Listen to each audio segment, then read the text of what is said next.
Friends, welcome back to my new video. And this video is about changes by the Independence Act. तो हम पढ़ रहे हैं Making of the Constitution. The representatives of princely state who had stayed away from this constituent assembly gradually joined it on uh, joined it on April 28, 1947. Representatives of 6 states were part of assembly after the acceptance of Mountbatten Plan of June 3, 1947 for the partition of country. The representatives of most of the other princely states took their seats in assembly. The members of the Muslim League from the Indian Dominion also entered the assembly. ठीक है, तो जो representatives थे princely state के जो कि दूर रह रहे थे वो नहीं आना चाहते थे कॉन्स्टिट्यूंट असेंबली में, लेकिन अप्रैल 28, 1947 को उन्होंने भी ज्वाइन किया। 6 प्रिंसली स्टेट्स ने और ज्वाइन कर लिया। ठीक है, तो जब माउंटबेटन प्लान आया June 3, 1947 को, तो उसके बाद मैक्सिमम लोगों ने जो ज्वाइन करना चाहते थे प्रिंसली स्टेट्स और मुस्लिम लीग, इन सब के लोगों ने जिन्होंने भी ज्वाइन करना था उन्होंने ज्वाइन कर लिया कॉन्स्टिट्यूंट असेंबली को। The Indian independence act of 1947 made the following 3 changes in the position of the assembly. अब असेंबली की पोजीशन में 3 चेंजेस लाए गए। ठीक है, पहला ये था कि the assembly was made a fully sovereign body which could frame any constitution it pleased. The act empowered the assembly to abrogate or alter any law made by the British Parliament in relation to India।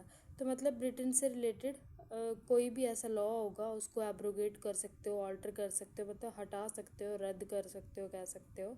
ठीक है, जो भी उनके laws हैं उनको आप हटा के अपना जो है कॉन्स्टिट्यूशन जो है वो तैयार करो। ठीक है, दूसरा पॉइंट इसमें ये था कि assembly also became a legislative body. In other words 2 separate functions were assigned to the assembly. अब असेंबली जो है एक लेजिस्लेटिव बॉडी भी बन गई थी और एक दूसरी है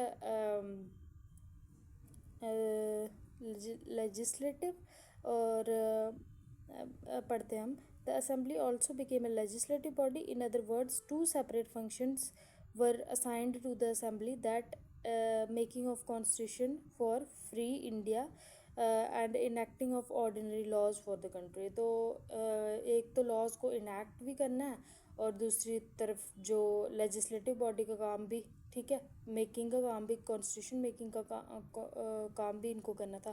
तो इन्होंने 2 दिन डिसाइड किए थे कि इस दिन हम मिलेंगे तो हम लेजिस्लेटिव बॉडी की तरह मिलेंगे और दूसरे दिन जब हम मिलेंगे तो हम एक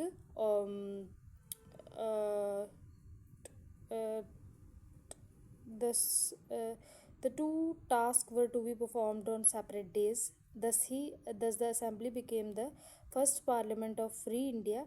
Whenever the assembly met as constituent body, it chaired by, तो जब असेंबली जो है कॉन्स्टिट्यूंट बॉडी की तरह मिलती थी, जब वो कॉन्स्टिट्यूशन बनाने के लिए मिलते थे तो वो उनके हेड होते थे राजेंद्र प्रसाद। ठीक है, चेयर करते थे उनको। एंड जब वो एक लेजिस्लेटिव बॉडी की तरह मिलते थे तो it was chaired by GV Mavalankar. ठीक है, दीज 2 फंक्शंस कंटिन्यू टिल 26 नवंबर 1949 तक चलते रहे ये, जब तक कि कॉन्स्टिट्यूशन पूरा बन नहीं गया था। थर्ड ये था the Muslim league members withdrew from constituent assembly for India. Consequently the total strength of assembly came down to, अब मुस्लिम लीग वालों ने यहाँ से जो है छुट्टी लेना शुरू कर दी। वो यहाँ से जा रहे थे थोड़ा थोड़ा कॉन्स्टिट्यूंट असेंबली को छोड़ के। ठीक है, तो उसके बाद क्या हुआ, withdrew from the Constituent Assembly of India. Consequently, the strength of the assembly came down to 299 from the 389। अब 389 ओरिजिनली थे, वहाँ से मुस्लिम लीग के जाने के बाद 299 हो गए। Originally fixed in 1947 under the cabinet mission plan. The strength of Indian provinces was reduced to 296, reduced from 296 to 229। अब जो प्रोविंसेस थी उनकी स्ट्रेंथ हो गई 296 से 229 and those of princely state 93 से रह गई 70। ठीक है, जो state wise membership of assembly as on December 31, अच्छा ये इम्पॉर्टेंट नहीं है। ठीक है, नेक्स्ट हम पढ़ेंगे अब अदर फंक्शंस परफॉर्म हुए जो वो उनके बारे में। एक तो कॉन्स्टिट्यूशन तो बन ही रहा था। In addition to making of the constitution and enacting of ordinary laws भी इनैक्ट हो रहे थे। The constituent assembly also perform following functions. It ratified the Indian membership of Commonwealth. इन्होंने कॉमनवेल्थ को ज्वाइन कर लिया 1949 में, ठीक है। अडॉप्टेड द नेशनल फ्लैग इन्होंने अडॉप्ट किया जुलाई 22 1947 में, ठीक है। जुलाई 22 1947 में इन्होंने नेशनल फ्लैग को अडॉप्ट कर लिया। और 24 जनवरी को ही इन्होंने नेशनल एंथम और नेशनल फ्लैग को अडॉप्ट किया था, नेशनल सॉन्ग और नेशनल एंथम को, ठीक है। नेशनल फ्लैग को किया 22 जुलाई 1947, national anthem and national song को किया 24 जनवरी 1950, ठीक है। It elected Dr. Rajendra Prasad as the first president of India on January 24, 1950 को इनको भी पहले प्रेसिडेंट इलेक्ट किया। In all the constituent assembly and 11 sessions हुए थे, याद रखना, हमारे कॉन्स्टिट्यूशन मेकिंग में, ठीक है। और 2 साल 11 महीने और 18 दिन लगे थे इसको बनाने में। 60 कंट्रीज़ को इन्होंने गो थ्रू किया था उनके कॉन्स्टिट्यूशंस को, ठीक है। और 64 लाख रुपीज़ लगे थे हमारे कॉन्स्टिट्यूशन बनने में उस वक्त। On January 24 1950 the constituent assembly held in final session. और कॉन्स्टिट्यूंट असेंबली का फाइनल सेशन कब हुआ था? 24 जनवरी 1950, ठीक है। उसके बाद आ गया हमारे पास it has however end the, चलो इसको it however did not end and continued as the provincial parliament of India January 26 1950 till the formation. अब ये मतलब कॉन्स्टिट्यूंट असेंबली ही प्रोविंशियल पार्लियामेंट का काम करती रही जब तक कि इलेक्शन नहीं हो जाते थे 1951 और 52 में, ठीक है। उसके बाद क्या हुआ कि उसके बाद कमेटीज़ थी बड़ी सारी, इनमें से कुछ भी पूछ सकते हैं, ठीक है। Committees of the constituent assembly, ठीक है। The constituent assembly appointed a number of committees to deal with different tasks of constitution making, ठीक है। बड़ी सारी कमेटीज़ थी अलग अलग टास्क परफॉर्म करने के लिए कॉन्स्टिट्यूशन मेकिंग के, ठीक है। उनमें से एक थी यूनियन पावर कमेटी जो थी जवाहरलाल नेहरू की।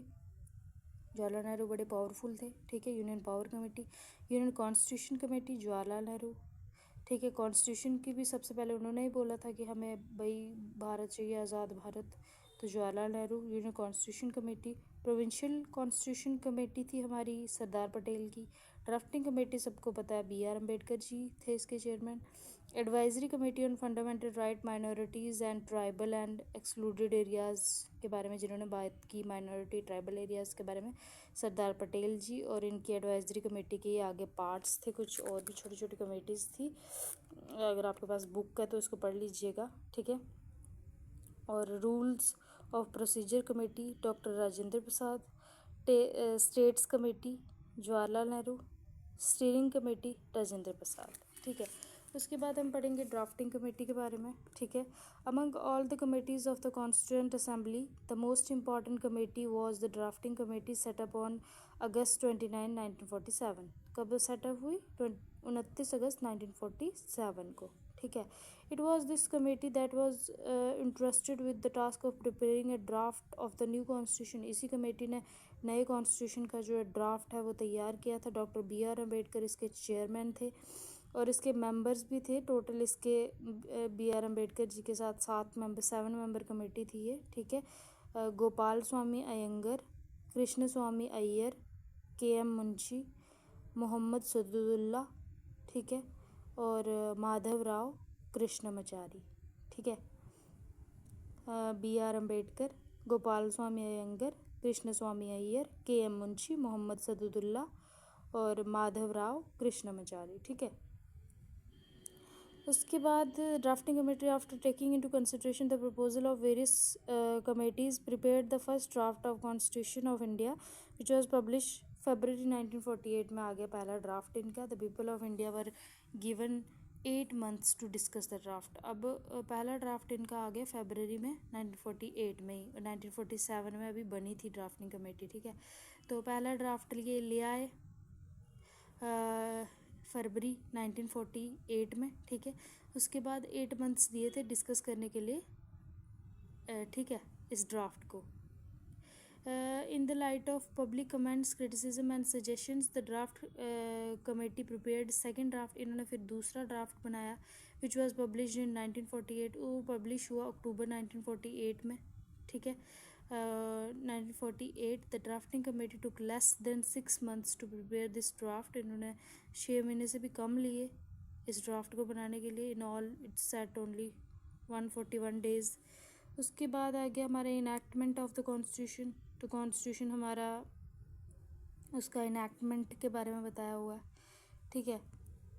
B R Ambedkar introduce the final draft of constitution in the assembly. November 4 1948 को इन्होंने अपना फाइनल ड्राफ्ट प्रेजेंट किया था. Assembly has general discussion on it for 5 days. Assembly ने इसको असेंबली में प्रेजेंट किया अम्बेडकर जी ने 4 नवंबर 1948 को. असेंबली में 5 दिन डिस्कस किया इसको till November 9 1948. The second reading जो है स्टार्टेड ऑन नवंबर 15 को स्टार्ट होगी 1948 और 17 अक्टूबर नेक्स्ट 1949 में तक चली है. During this stage as many as 7,653 amendments were proposed and 2,473 were actually discussed in the assembly. The third reading of draft started on November 14 1949. Dr. B.R. Ambedkar moved on a motion the constitution as settled by assembly. पास हो गया ये, ठीक है. The motion on draft constitution was declared as passed on नवंबर 26 1949. तो नवंबर 26 1949 को जो ऐसा कि ये पास हो गया है कॉन्स्टिट्यूशन, ये बोल दिया गया. एंड रिसीव द सिग्नेचर्स भी रिसीव हो गए इनको प्रेसिडेंट के, ठीक है. उसके बाद टोटल 299 मेंबर्स ऑफ असेंबली में से जब ये पास हुआ तो 284 मेंबर्स ही प्रेजेंट थे, ठीक है. This is also date mentioned in the preamble as the date on which people of India in the Constituent Assembly adopted, enacted and gave themselves this constitution. The constitution adopted 26 नवंबर 1949 को, ठीक है. Contain preamble था, 395 articles थे और 8 schedules थे, ठीक है. उसके बाद आ गया हमारे पास इन्फोर्समेंट ऑफ कॉन्स्टिट्यूशन. तो हमारा कॉन्स्टिट्यूशन जो है 26 जनवरी 1950 को दर में कुछ जो अब बचे हुए थे, ठीक है, कुछ ऐसे आर्टिकल्स थे जो बाद में जोड़े गए और 26 जनवरी 1950 को कॉन्स्टिट्यूशन अपने फोर्स में आ गया कॉन्स्टिट्यूशन. और constitution came into force on 26 January 1950. This day is refer to as in the constitution as the date of its commencement की भी इसे बोला जाता है. And celebrated as republic day की तरह सेलिब्रेट किया जाता है इसको. और ये कुछ सोच के इन्होंने रखा था कि मतलब पूर्ण स्वराज डे भी इसी दिन आता है, तो इसलिए इन्होंने इसी दिन जो है कमेंसमेंट ऑफ कॉन्स्टिट्यूशन वाला भी प्रोग्राम रखा था, ठीक है. तो जिस दिन कमेंसमेंट हुई थी उसी दिन जो है पूर्ण स्वराज जो है हमारा एक सेशन हुआ था लाहौर सेशन, उसमें डिक्लेयर किया था INC ने, ठीक है. Thank you guys, thanks for watching. अब अगला हम पढ़ेंगे, ये इतना इम्पोर्टेंट नहीं है, थोड़ा बहुत है, ठीक है. और जो होगा वो मैं आपको बता दूंगी. अब फीचर्स तो हम पढ़ेंगे नहीं, नेक्स्ट टॉपिक मैं आपको बता दूंगी जो भी हमने पढ़ना होगा, ठीक है. Thank you.